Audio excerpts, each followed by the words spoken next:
Hello everybody, it's John Wright with Keller Williams Premier Properties here in Chicago. Just outside taking a walk on a beautiful spring day, trying to clear my head and vent a little bit as well. Been a realtor now 19 years, and this past year I've seen some things develop in the lending aspect as it pertains to condominiums that I've never seen before in my previous 18 years. And I'm curious to know if anybody else out there has the same type of experience been happening. In the last year, I've had 4 deals, whether represented by a buyer or a seller, where the underwriting department has come back and flagged the condo association for critical repairs.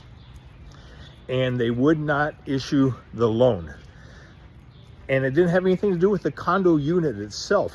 One of them was in a architecturally historic building where the unit was up on, I believe, the 7th floor, and the people for the association that filled out the condo questionnaire stated that they were going to do replacement of the windows in the main lobby because they leaked. Fannie Mae and Freddie Mac Underwriting flagged that as a critical repair and would not lend on it. I've had other situations, one out in Lombard, and another one that was in Glendale Heights, Illinois. They were replacing balconies of a 300 and some unit complex. Replacing the balconies on this will take months, if not years, and they plan and phase this out.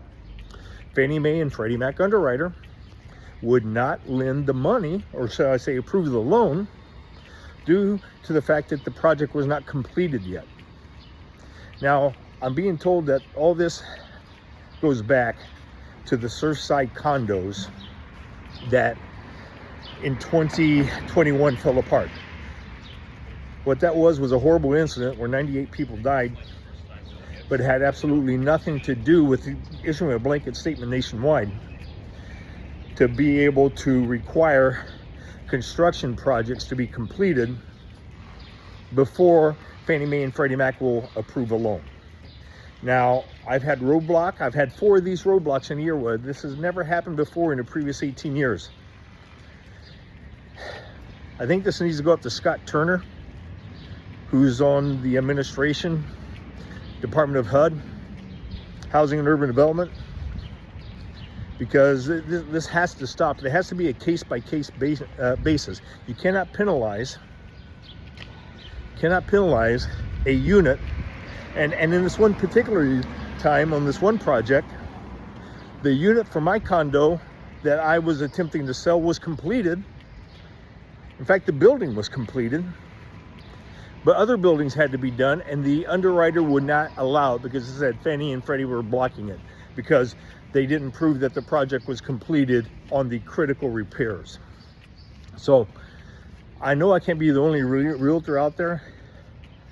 If I had it happen to me in Chicago area 4 times in a year, I bet it's probably happened to you. If you've been a seller, if you've been a buyer, if you've been a realtor that's had this come up, I'd love to hear from you in the comments.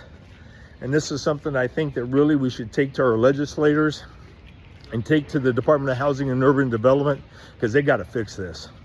It's hard enough right now to be able to sell, to be able to buy, and to have this obstacle come up. It's another thing that's not needed. John Wright with Keller Williams Premier Properties. Let me know your thoughts in the comments.